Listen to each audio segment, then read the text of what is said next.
नमस्कार, मैं हूं आपके साथ सुरभि। आप देख रहे हैं एक्सप्रेस न्यूज भारत।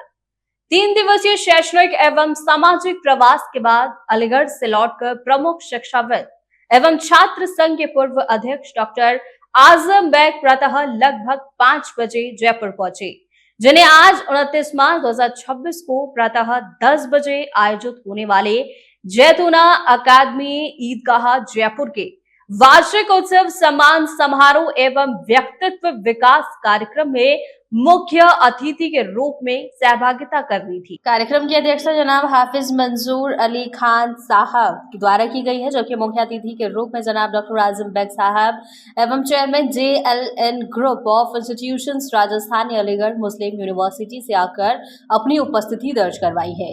इसके अतिरिक्त जनाब मोहम्मद फरहद अली साहब secretary minority officers and employees federation Rajasthan जनाब मुफ्ती सलमान साहिब जयपुर ने विशिष्ट अतिथि के रूप में कार्यक्रम की शोभा बढ़ाई। इस अवसर पर समारोह के मुख्य अतिथि डॉक्टर आजम बेग ने अपने भाव विभोर कर देने वाले आत्मीय संबोधन में जयपुर के नागरिकों को सौभाग्यशाली बताते हुए कहा कि मौलाना मुफ्ती अखलाकुर रहमान कासमी साहब निदेशक जैतूना अकादमी पिछले कई वर्षों से ईदगाह क्षेत्र में बालिकाओं के लिए उच्च स्तरीय शैक्षणिक संस्थान का सफल संचालन कर रहे हैं। यह संस्थान लड़कियों को 12वीं कक्षा तक की शिक्षा प्रदान करता है। छात्रों को दीनी, धार्मिक एवं दुनियावी आधुनिक तालीम का संतुलित समावेश कराया जाता है। साथ ही वर्तमान समय की आवश्यकताओं के अनुरूप व्यवहारिक ज्ञान, नैतिक मूल्य एवं व्यक्तित्व विकास पर भी विशेष ध्यान दिया जाता है। जहां पर अपने अध्यक्षीय भाषण में हाफिज मंसूर अली खान साहब ने भी कहा है कि जैतूना अकादमिक निदेशक मुफ्ती अखलाकुर रहमान कासमी साहब के प्रयासों की सराहना करते हुए छात्रों द्वारा प्रस्तुत कार्यक्रम को उनके सफल जीवन का आधार बताया और कहा कि इन बच्चों के माता पिता भी मुबारकबाद के मुस्तहिक हैं।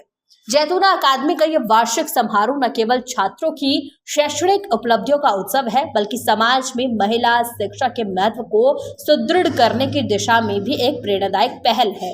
कार्यक्रम आयोजकों ने सभी अभिभावकों, शिक्षकों, शहरवासियों से ज्यादा संख्या में इस संस्थान को सहयोग करने और इससे जुड़े रहने की अपील भी की है। मुल्क के हालात की मैंने आपके सामने 5 आयतें तिलावत की। उन 5 आयतों की तफसीर मैं इस आगाज के साथ करूंगा।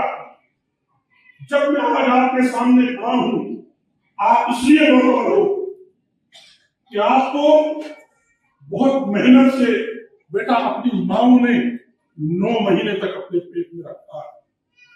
उस माहौल में जब ये मुहिम चलाई जा रही है, बच्चों को बचाओ, इन्हें बाहर मत आने दो, इनके आने से ये जमीन नाहाक हो जाएगी, घर पर बोझ बढ़ जाएगा। शादी के जहेज के बारे भाई अपने आप को तंग महसूस करने लगेंगे। बाप अपनी कमाई के बोझ से खुदकुशी करने लगेगा और मां अपनी सास को चेहरा नहीं दिखा पाएगी। उस माहौल में आज आप यहाँ पर ईमान की खवातीन बनकर बैठी हमारे देश में कोई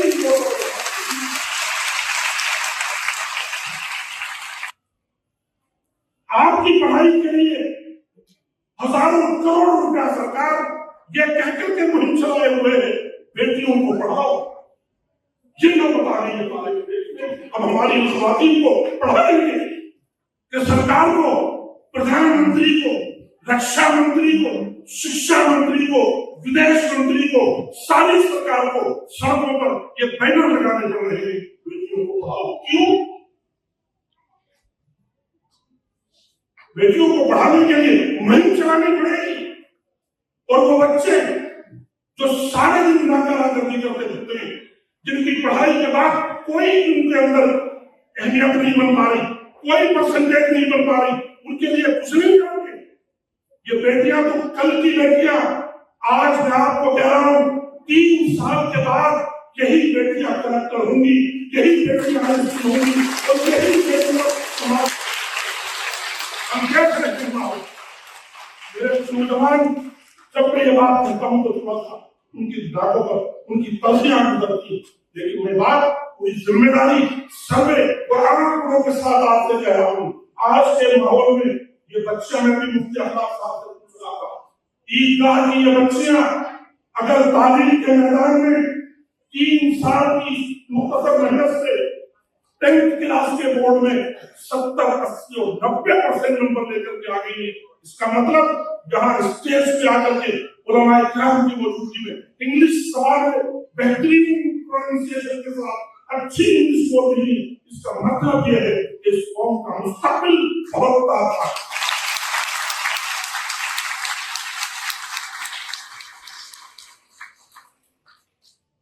मैं अपने समाज के कुछ लोगों से तालीम के इस मैदान में काम करते करते कुछ और बातें भी कहता हूँ।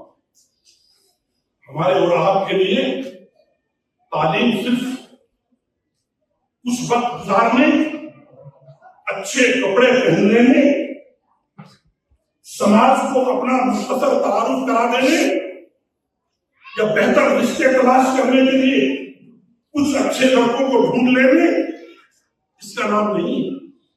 हमारे लिए तालीम फरीज़ा है, अल्लाह की जानिब से फर्ज करना फरीज़ा है। ये मुहिम आज चलने लगी है। सरकार दो आलम हजरत मोहम्मद रसूलुल्लाह सल्लल्लाहु अलैहि वसल्लम ने 1400 साल पहले हजरत मोहम्मद को हजरत जिब्रील के जरिए जिन 5 आयतों का हुक्म दिया था, उसमें से पहली आयत ये थी, इक़रा। नमाज नहीं पढ़ने के लिए कहा, ज़कात देने के लिए नहीं कहा, रोजा रखने के लिए नहीं कहा, हज करने के लिए नहीं कहा। बहुत बुराइयां थी, खवातीन को जिंदा उस जमाने में भी जलाया जाता था, लेकिन आप सल्लल्लाहु अलैहि वसल्लम पर जो पहली वही नाज़िल हुई, उसका पहला इक़रा, पढ़ो पढ़ो पढ़ो। सरकार ने फरमाया अल्लाह मैं तो पढ़ा हुआ नहीं हूं।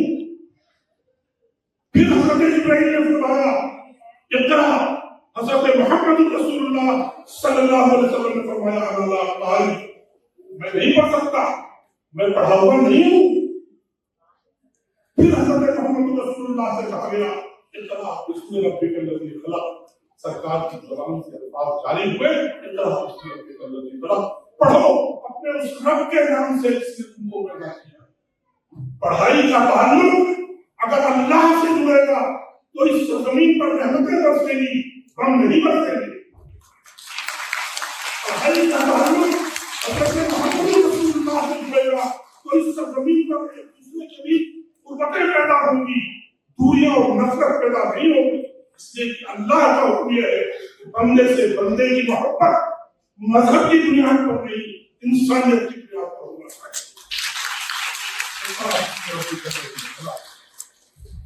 अमेरिका कितना ही आगे बढ़ जाए, इसराइल कितनी ही तरक्की कर दे, एक न एक दिन जब तक वाबस्ता खुदावंद कुद्दूस से नहीं होंगे, हसीमत उठानी पड़ेगी, जिल्लत उठानी पड़ेगी। और इंशाअल्लाह एक भी कलमा को जब तक इस जमीन पर रहेगा, अल्लाह रब्बुल आलमीन इस जमीन को बर्बाद नहीं होगा।